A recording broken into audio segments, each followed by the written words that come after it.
वाहनं भाड्याने देण्याच्या आमिषानं 2.44 कोटींची फसवणूक तर 32 चारचाकी जप्त. वागळे इस्टेट पोलीस ठाण्यात दाखल गुन्ह्यानुसार वाहन भाड्यानं लावून देण्याचं आमिष दाखवून फसवणूक करणाऱ्या एका आरोपीला अटक करण्यात आली. आरोपी संदीप शेट्टी राहणार उल्वे नवी मुंबई यानं फिर्यादींच्या 5 चारचाकी वाहनांवर जादा मासिक भाड्याचं आमिष दाखवून ताबा घेतला होता. मात्र भाडे न देता ही वाहनं इतरांकडे गहाण ठेवून अपहार केल्याचा त्याच्यावर आरोप आहे. तपासादरम्यान मोबाईलचं तांत्रिक विश्लेषण आणि गुप्त माहितीच्या आधारे आरोपीला 6 फेब्रुवारी रोजी अटक करण्यात आली. चौकशीत अशाच प्रकारचे अनेकांकडून वाहनं घेऊन ती परस्पर गहाण ठेवल्याचं निष्पन्न झाले. ठाणे पोलीस आयुक्तालय अंतर्गत गुन्हे शाखा वागळे युनिट क्रमांक 5 न कारवाई करत सुमारे 2,44,15,000 रुपयांची 32 विविध चारचाकी वाहनं नवी मुंबई, जालना, पुणे, पनवेल, कल्याण आदी ठिकाणाहून जप्त केली आहेत. वाहनांचा आकडा वाढण्याची शक्यताही पोलिसांनी वर्तवली आहे.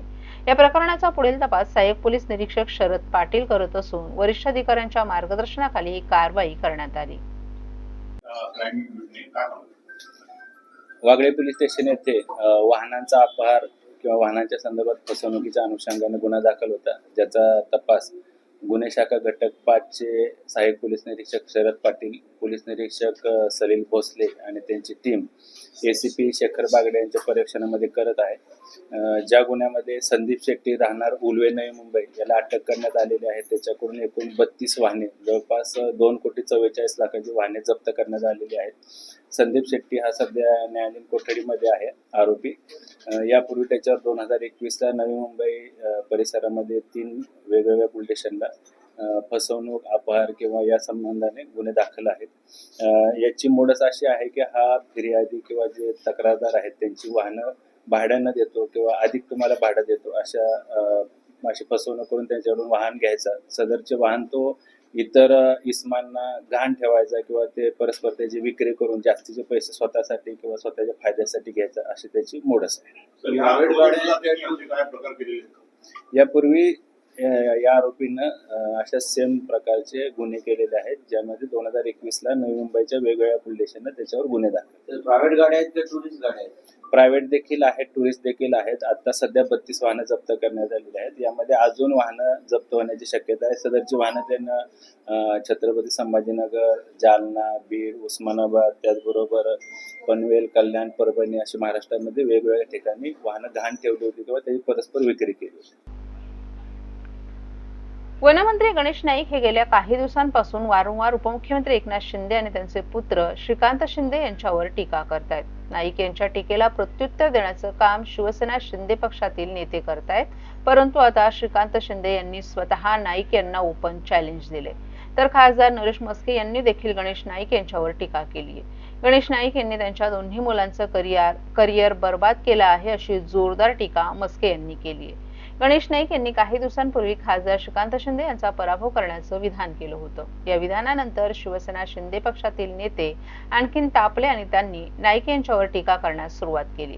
शिवाय स्वतः खासदार श्रीकांत शिंदे यांनी गणेश नाईक यांना ओपन चॅलेंज केले. एवढीच खुमखुमी असेल तर येत्या लोकसभा निवडणुकीत रिंगणात उतरा, तुमची खुमखुमी पूर्ण करतो असं श्रीकांत शिंदे यांनी सांगितलं. त्या पाठोपाठ आता नरेश मस्के यांनी देखील त्यांच्यावर टीका केली आहे. गणेश नाईक यांच्या लोकप्रियतेच्या दिव्यातील तेल संपत आलं आहे. दिवा विसताना जसा फडफडतो त्या पद्धतीनंच ते फडफडत आहे असं वक्तव्य मस्के यांनी केले. श्रीकांत शिंदे यांचा पराभव करण्याची गणेश नाईक भाषा करतात. बहुधा ते विसरलेत की श्रीकांत शिंदे हे एकदाही निवडणुकीत पराभूत झाले नाहीत. विक्रमी मताधिक्याने ते निवडून आलेत. परंतु एकनाथ शिंदे यांच्या रणनीतीमुळे त्यांची स्वतःची दोन्ही मुलं नावासमोर खासदार किंवा आमदार लावताना माझी हा शब्द लावतायत. नाईक हे मुलांचं करिअर बर्बाद करणारा बाप आहे अशा शब्दात मस्के यांनी नाईक यांच्यावर टीका केली आहे. दिल्लीत उपमुख्यमंत्री एकनाथ शिंदे यांच्या शब्दाला मान आहे याची कदाचित नाईक यांना पोटदुखी होत असावी असंही मस्के यांनी सांगितलं. नाईक यांच्या वयाचा आम्ही सन्मान करतो, परंतु अशा पद्धतीनं ते जर टीका करत असतील तर आम्ही सुद्धा याच पद्धतीनं उत्तर देऊ. नवी मुंबईत नाईक यांनी काय काम केलं आहे हे सगळ्यांना माहीत आहे. ते त्यांच्या पक्षासोबत तरी प्रामाणिक आहेत का? 3 पक्ष फिरून आलेले आहेत. मुलाला तिकीट नाही दिलं म्हणून राष्ट्रवादीमधून लढायला लावलं. मंदा म्हात्रे यांना हरवण्यासाठी प्रयत्न केले आणि ते आम्हाला पक्षनिष्ठता शिकवणार असा सवाल देखील मस्के यांनी उपस्थित केलाय. गणेश नाईक यांच्या लोकप्रियतेच्या दिव्यातलं तेल संपलंय. आता तो त्यांचा जो दिवा आहे तो विझायला लागलाय आणि दिवा विझताना फडफडतो तशाच पद्धतीने ते फडफडत आहेत. गणेश नाईक बहुधा हे विसरलेले आहेत की श्रीकांत शिंदे यांचा ते पराभव करण्याची भाषा करतायत, परंतु ह्याच एकनाथ शिंदे साहेबांच्या रणनीतीमुळे त्यांची स्वतःची दोन्ही मुलं माझी नाव लावतायत, खासदारकीला पडलेत, आमदारकीला पडलेत. श्रीकांत शिंदे एकदाही निवडणुकीत पराभूत झालेले नाही आहेत, एकही निवडणूक हारलेले नाही आहेत. विक्रमी मताधिक्याने ते निवडून आलेले आहेत. हे 2 वेळा निवडणूक हरून माजी आमदार झालेले आहेत. हे त्यांचा मुलगा माजी खासदार म्हणून त्यांना बोलावं लागतं, हे बहुतेक विसरलेले आहेत. अशा पद्धतीने टीका करायला आम्हाला सुद्धा आनंद होत नाही. भाजपचे गणेश नाईक यांनी उपमुख्यमंत्री एकनाथ शिंदे आणि खासदार डॉक्टर श्रीकांत शिंदे यांच्यावर केलेल्या टीकेला खासदार डॉक्टर श्रीकांत शिंदे यांनी सडेतोड उत्तर दिले. गणेश नाईक यांना वयोमानानुसार स्मृतिभ्रंश झाला आहे, त्यामुळे ते काहीही टीका करतायत. तर गणेश नाईक यांनी आम्हाला माजी करण्याची भाषा करू नये. नागरिकांनी त्यांना अनेकदा माजी केले, याचं त्यांनी भान ठेवावं. आणि जर एवढीच खमखुमी असेल तर पुढील लोकसभा निवडणुकीत गणेश नाईक यांनी कल्याण लोकसभा किंवा ठाणे लोकसभा अथवा हवं तिथून आमच्या समोर येऊन निवडणूक लढवावी, असं थेट खुलं आव्हान देखील खासदार डॉक्टर श्रीकांत शिंदे यांनी गणेश नाईक यांना दिलं आहे. गणेश नाईकांचा प्रॉब्लेम जो आहे, मी पहिला पण सांगितलं तुम्हाला की वयाच्या हिशोबाने काही आजार जे आहेत ते होत असतात. मला वाटतं त्यांना डिमेन्शिया म्हणजे मराठीमध्ये असं त्याला बोलतात. त्याच्यामध्ये विसरभोळेपणा, चिडचिड होणं, त्याचबरोबर मागच्या गोष्टी आठवत न राहणं, त्याचबरोबर मला वाटतं दिशाभूल होणं, व्यक्तिमत्वामध्ये बदल होणं. मी हे सगळं का सांगू शकतो, कारण की मी डॉक्टर आहे. मग वयाप्रमाणे जे आहे त्या काही लोकांमध्ये असे सगळे आजार जे आहेत ते होत असतात. मी का सांगतोय, कारण की त्यांचं तुम्ही जसं म्हणालात की खासदार डॉक्टर श्रीकांत शिंदेला माजी करून टाकू, मला त्यांना या स्टेटमेंटवरती मागची आठवण करून द्यायची आहे, जी स्मृतिभ्रंशामुळे त्यांना आठवण येत नसेल. सर्व नागरिकांना आवाहन करण्यात येत आहे की सध्या डासांमार्फत पसरणाऱ्या डेंग्यू या आजाराचा प्रसार रोखण्यासाठी प्रत्येकाने पुढील प्रमाणे कार्यवाही करावी. डेंग्यू आजार एडिस इजिप्ती हा डास चावल्याने होतो. या डासांची पैदास साचलेल्या किंवा साचवलेल्या स्वच्छ पाण्यामध्ये होते. 8 दिवसांपेक्षा जास्त दिवस पाणी उघडे व साचून राहिल्यास त्यात डास अंडी घालतात. अंड्यांच्या अळ्या तयार होऊन पुढे डास तयार होतात.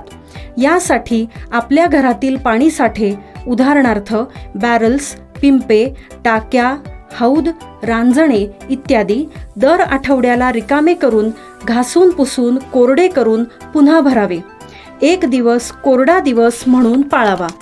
पाणी साठ्यांना घट्ट झाकणे बसवावीत किंवा जुनी साडी, चादर, धोतर यांनी बांधून झाकून ठेवावीत, म्हणजे डास त्यात जाऊन अंडी घालणार नाहीत. घराच्या गच्चीवर, आजूबाजूला, अंगणात कोठेही पाणी साचू देऊ नये. भंगार सामान उघड्यावर टाकू नये. उदाहरणार्थ टायर्स, प्लास्टिक सामान, कुंड्या, टाकाऊ वस्तू इत्यादी. अशा सामानात पावसाचे पाणी साठून त्यात डेंग्यूच्या डासांची पैदास होते. घरातील कूलर्स, फ्रीजच्या पाठीमागील ट्रे हे देखील वेळोवेळी कोरडे करावेत. लक्षात ठेवा, नुसत्या फवारणीने डास घनता कमी होत नाही, तर त्यासाठी डास पैदास ठिकाणे नष्ट करणे ही आपल्या सर्वांची जबाबदारी आहे. कोणताही ताप अंगावर न काढता जवळच्या शासकीय रुग्णालयात मोफत औषधोपचार घ्या. अशा प्रकारे नागरिकांनी सहकार्य केल्यास डेंग्यूचा प्रसार रोखणे सहज शक्य आहे.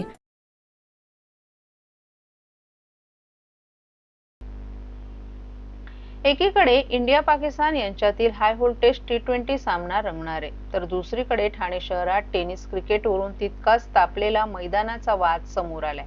ठाण्यातील सेंट्रल मैदान येथे स्पोर्टिंग क्लबच्या माध्यमातून खेळवण्यात येणाऱ्या सीझन क्रिकेटमुळे टेनिस क्रिकेट खेळणाऱ्या खेळाडूंना डावलला जात असल्याचा गंभीर आरोप टेनिस क्रिकेटकरांकडून करण्यात आलाय. मैदानात ठिकठिकाणी जाळ्या लावण्यात आल्या असून त्यामुळे टेनिस क्रिकेट खेळताना चेंडू इकडून तिकडे जाऊन वाद, भांडण किंवा अपघात होण्याची भीती खेळाडूंनी व्यक्त केली. टेनिस क्रिकेट खेळाडूंच्या म्हणण्यानुसार आम्ही आमच्या स्वखर्चानं टेनिस क्रिकेटची पिच उभारली आहे. सेंट्रल मैदानात दररोज 15 ते 20 टेनिस क्रिकेट संघ सरावानी सामने खेळतात, मात्र आता आम्हाला खेळण्यासाठी अडथळे निर्माण केले जात आहेत. पिचसाठी अत्यावश्यक असलेले पाणीही बंद करण्यात आल्याचा आरोप खेळाडूंनी केलाय. त्यामुळे ठाण्यातील टेनिस क्रिकेटचं भवितव्य थेट धोक्यात आलं असल्याची तीव्र भावना टेनिस क्रिकेटरांनी व्यक्त केली आहे. विशेष बाब म्हणजे देशपातळीवर टेनिस क्रिकेटला मोठा मान आणि ओळख मिळत असताना श्रीकांत शिंदे यांची राष्ट्रीय टेनिस क्रिकेट अध्यक्षपदी निवड झाली. मात्र त्यांच्याच ठाणे शहरात जर टेनिस क्रिकेट खेळाडूंवर अन्याय होत असल्याचा सवाल आता उपस्थित होत आहे. इंदिरानगर उपादेवी पाडा number 2 road number Wagle estate येथे शासकीय भूखंडावर नवाबी इंतेजामिया कमिटीनं बांधलेल्या मदरसा आणि मशिदीचं बेकायदेशीरपणे विस्तारीकरण करण्यात येत आहे. या विस्तारीकरणाच्या नादात येथील नागरिकांची वहिवाटच बंद करण्यात येते. या संदर्भात स्थानिक नागरिक रवींद्र गुप्ता यांनी 2022 पासून तक्रारी करूनही कारवाई करण्यात येत नसल्यानं शेवटचा उपाय म्हणून गुप्ता कुटुंबियांनी ठाणे महानगरपालिकेसमोरच बेमुदत उपोषण सुरू केले. विशेष म्हणजे या उपोषणानं कायदा सुव्यवस्थेचा प्रश्न निर्माण होईल असा दावा करत श्रीनगर पोलिसांनी गुप्ता यांच्यावरच कारवाई करण्याचा इशारा दिलाय. त्यामुळे परिसरात संताप व्यक्त केला जातोय. इंदिरानगर रुपादेवी पाडा नंबर 2 येथे वागळे इस्टेट येथे शासकीय भूखंडावर नवाबी इंतेजामिया कमिटीच्या माध्यमातून एक मदरसा आणि मशीद बांधण्यात आली आहे. ही मशीद अनेक वर्षांपासून या ठिकाणी आहे. आधी अत्यंत छोटेखानी असलेली ही मशीद आता विस्तारित करण्यात आली आहे. या मशिदीच्या मागील भागात एक मोठा शासकीय भूखंड आहे. या ठिकाणी सुफी मोहम्मद अहमद शेख यांनी मशीद बांधली होती. सुफी मोहम्मद अहमद शेख हे हयात असताना त्यांच्या साहाय्यानं स्थानिक नागरिकांनी एक सामायिक पाण्याची टाकीही येथे उभारली होती. ही टाकी उभारताना रवींद्र गुप्ता यांच्या घराच्या भिंतीपासून 10 फूट जागा सुफी मोहम्मद अहमद शेख यांनी सोडली होती. या पाण्याच्या टाकीतूनच गुप्ता आणि इतर रहिवासी तसंच या मशिदीलाही पाण्याचा पुरवठा करण्यात येत होता. मात्र सुफी मोहम्मद अहमद शेख यांचं निधन झाल्यानंतर नवाबी इंतेजामिया कमिटीने या मशिदीचा ताबा घेतलाय. हा ताबा घेतल्यानंतर कमिटीनं मशिदीचे बेकायदेशीरपणे विस्तारीकरण सुरू केले. हे विस्तारीकरण करत असताना त्यांनी मशिदीच्या आजूबाजूला व्यावसायिक गाळ्यांची उभारणी केली. आता तर या नवाबी इंतेजामिया कमिटीनं रहिवाशांच्या भिंतीचा वापर करून बेकायदेशीरपणे बांधकाम सुरू केले. या ठिकाणी असलेली पाण्याची टाकीही पाडण्यात आली. गुप्ता यांच्या घरालगतच या कमिटीनं मुतारी आणि अन्य बांधकाम केले. विशेष म्हणजे हे बांधकाम करत असताना पाण्याच्या टाकीपासून पूर्वी सोडण्यात आलेली 10 फूट जागा देखील या कमिटीनं आपल्या ताब्यात घेतली. त्यामुळे नागरिकांची वहिवाटच बंद झाली. याबाबत रवींद्र गुप्ता यांनी ठाणे महानगरपालिका आणि पोलिसांकडे 2022 रोजी पहिली तक्रार केली होती. त्यानंतर वारंवार तक्रारी केल्यात, मात्र कोणत्याही प्रकारची कारवाई केली जात नसल्यानं त्यांनी ठाणे महापालिका मुख्यालयासमोर आजपासून बेमुदत उपोषण सुरू केले. या ठिकाणी अधिकृत की अनधिकृत बांधकाम सुरू आहे याच्याशी आम्हाला काहीही देणं घेणं नाही. मात्र रहिवाशांची वहिवाटच अडवण्याचा प्रयत्न केला जात असल्याचं रवींद्र गुप्ता यांनी सांगितलं. मेरा नाम रविंद्र गुप्ता, इंदिरानगर उपादेवी पाड़ा नंबर 2, वागले स्टेट थाने 4। मेरा सर जी प्रॉब्लम क्या है कि मेरे घर के बाजू में मस्जिद छोटी सी थी, अभी वो बहुत बड़ी बना रहे हैं और मेरे यहाँ एक गेट बना दिया उन्होंने और सीढ़ी लगा दी है और पीछे उन्होंने टॉयलेट बना दिया है। उसका स्मेल आ रहा है मेरे घर में और पीछे से उन्होंने पूरा गली में बहुत बड़ा दीवार उन्होंने बना दिया है। तो ये सब चीज़ की वजह से हमें प्रॉब्लम हो रही है कि ये हमारी भी ज़मीन उनकी ना हो जाए, ऐसा उनका मांग हो जाए। बस ये चीज़ की प्रॉब्लम है। तो जैसे पहले थी वैसे वो कर दें, वो चीज़ हमारी मांग है। सर जी मैं 2022 में भी टीएमसी में लेटर दिया हूँ 2025 में भी दिया और 2026 में भी अभी दे के 2 तारीख से अभी मैंने 16 तारीख का उपोषण के लिए बैठने के लिए ये किया था। बस उपोषण पे ही सर बैठा रहना पड़ेगा और क्या करेंगे सर जी वहाँ, क्योंकि वहाँ भी मुझे डर है ना, घर के यहाँ भी तो डर ही है सर जी वहाँ।